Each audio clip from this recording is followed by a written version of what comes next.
बढ़ती हुई ठंड के कारण सभी पक्षियों को अपने घरों को गर्म रखना बहुत ज़रूरी था। चिड़िया और उसकी गुड़िया बेटी दोनों जंगल में लकड़ियाँ काटती।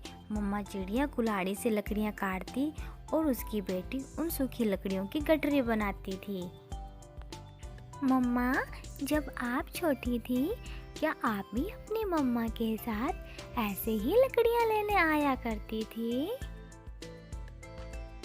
हाँ बेटा, मैं भी अपनी मम्मी के साथ ऐसे ही आती थी और तुझे भी मुझसे ऐसे ही सारा काम सीखना होगा।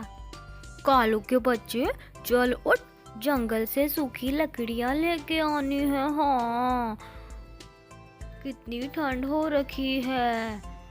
काम काम काम, जब देखो काम। तुम तो मुझे आराम ही नहीं करने देती। कैसी पत्नी हो तुम। इतनी ठंड में हम दोनों ही मरेंगे अगर जंगल से सूखी लकड़ियाँ इकट्ठी ना की तो।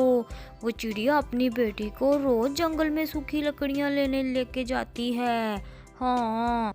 इतना सुनते ही कौवा अपने घर से निकल पड़ता है और उसकी नज़र चिड़िया और उसकी बेटी पे पड़ती है और वो उड़ के उन दोनों के पास चला जाता है और उन्हें जाके बोलता है, चिड़िया बहन, मुझे कल से बहुत बुखार है।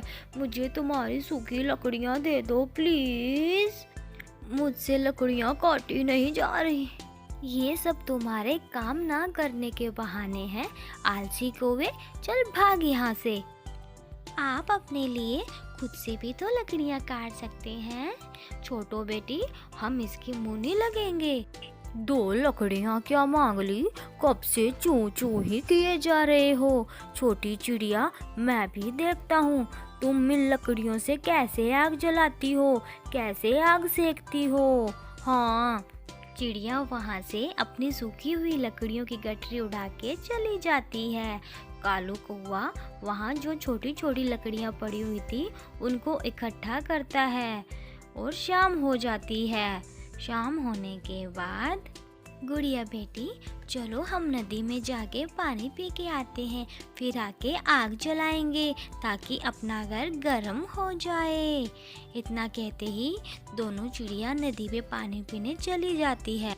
आज तो शाम होते ही हल्की हल्की बर्फ रूई के माफिक जमीन पे गिर रही थी और वहाँ बैठा कालू कौवा छुप के उन दोनों को जाते देख के धीरे से उनके घर में घुस जाता है और वहाँ जाके चिड़िया की सारी सूखी लकड़ियों पे पानी डाल देता है।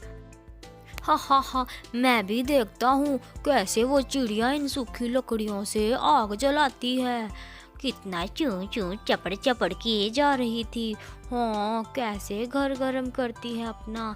इतना कहते ही कौवा वहाँ से उठ जाता है। अपने घर में आग जला के कौवा और उसकी कौवी दोनों आग सेक रहे थे। गोरी गोरी गोरी, आज मैंने उसकी सारी लकड़ियों पे पानी डाल दिया। ही अब मुझे बहुत मजा आएगा जब चिड़िया रोती हुई हमारे घर पे आएगी। हाँ। गुड़िया बेटी, मैं कब से इन लकड़ियों को आग लगाने की कोशिश किए जा रही हूँ। इन लकड़ियों को आग लग ही नहीं रही। मम्मा, पर हमारी लकड़ियाँ तो सूखी थी ना, कैसे आग नहीं लग रही? गुड़िया बेटी, लगता है हमें इन लकड़ियों को आग लगाने के लिए कुछ छोटी लकड़ियों की ज़रूरत होगी, इसीलिए शायद इसमें आग नहीं लग रही। मैं अभी अपने पड़ोसी से कुछ लकड़ियाँ मांग कर लेके आती हूँ। ठीक है। चिड़िया कबूतर के पास जाती है। कबूतर भैया, मुझे कुछ सूखी और छोटी लकड़ियाँ दे दो। बहुत सर्दी है, मेरी लकड़ियों को आग नहीं लग रही। मेरी बेटी को सर्दी लग रही है। पर बहन, मेरे पास तो हीटर है, लकड़ियाँ है ही नहीं। इतना सुनते ही चिड़िया अपने घर वापस चली जाती है। फिर चिड़िया कौवे के पास जाती है और कहती है, कौवे भैया, मुझे कुछ सूखी और छोटी लकड़ियाँ दे दो। मेरी लकड़ियों को आग नहीं लग रही। चल हट, बड़ी आई लकड़ियाँ लेने वाली। मैंने कहा था ना तुझे, देखता हूँ कैसे तुम अपनी लकड़ियों से आग जलाती हो। चल भाग यहाँ से। बड़ी आई लकड़ियाँ लेने वाली।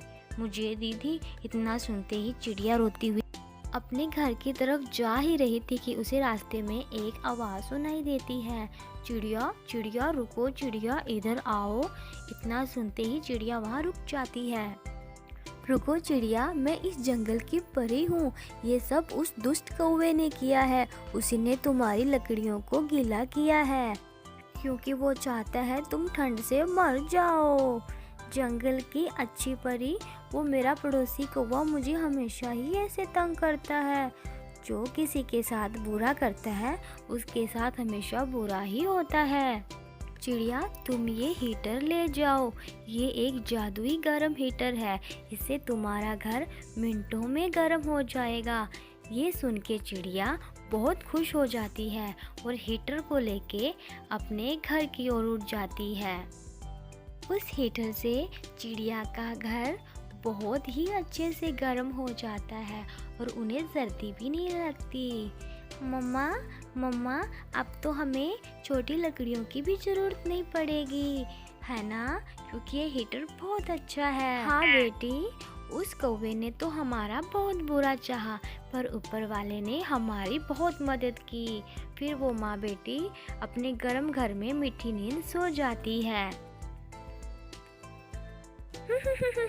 और सुनाओ चिड़िया, रात कैसे गुजरी? मजा आया हमारे साथ उलझने का? तुम्हारी सूखी लकड़ियों पे पानी मैंने ही गिराया था। मेरा घर रात को बहुत गर्म था क्योंकि मुझे जंगल की परी ने एक जादुई गर्म हीटर दिया था जिसने मेरे घर को मिनटों में गर्म कर दिया था। हाँ, इतना कहते ही चिड़िया वहाँ से उड़कर अपने घर चली जाती है और कौवे एक दूसरे का मुंह देखते रह जाते हैं। कालू, हमने तो इसका बुरा चाहा था। अब तो इसे जंगल में सूखी लकड़ियाँ भी इकट्ठी करने की ज़रूरत नहीं पड़ेगी। हाँ, लूँगा। मैं भी परी से जादू वाला गर्म हीटर लूँगा। आज ही उससे हीटर लेके आऊँगा। हाँ, इतना कहते ही कालू कौवा अपने घर की लकड़ियों पे खुद ही पानी डाल देता है और उन्हें गीला कर लेता है। सारी लकड़ियाँ गीली हो जाती है। कालू, ऐसा ना हो वो परी हमें हीटर दे ही ना और हम ठंड के मारे मर जाएं। देगी, जरूर देगी। हाँ, इतना कहते ही कालू कौवा अपने घर से निकल पड़ता है। थोड़ी दूर जंगल में जाके वो एक पेड़ के पास बैठ के रोने लगता है। ओह, मेरी सारी लकड़ियाँ गीली हो गई है। मैं मर जाऊंगा। मैं और मेरी पत्नी ठंड से मर जाएंगे। कोई तो मेरी मदद करे, प्लीज मेरी मदद करे।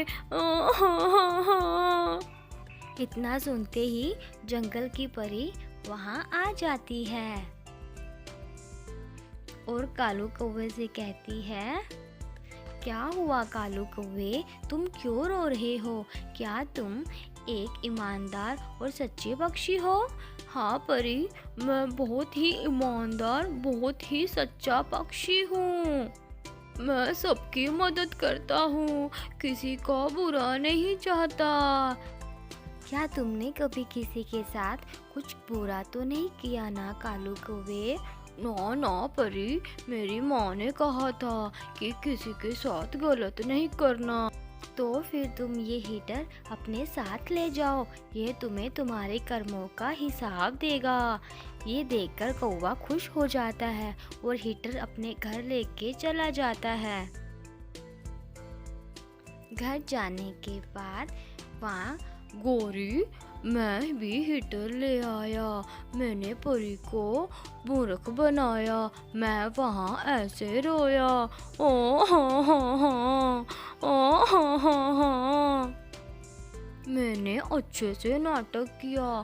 फिर उस परी ने मुझे भी गरम हीटर दे दिया। हाँ, वो परी भी मेरी बातों में आ गई, वो भी मूर्ख बन गई। कालू जी, अब जल्दी से इस हीटर को ऑन करो, मुझे सर्दी लग रही है। हाँ, फिर कालू कौवा उस हीटर के बटन को ऑन करता है।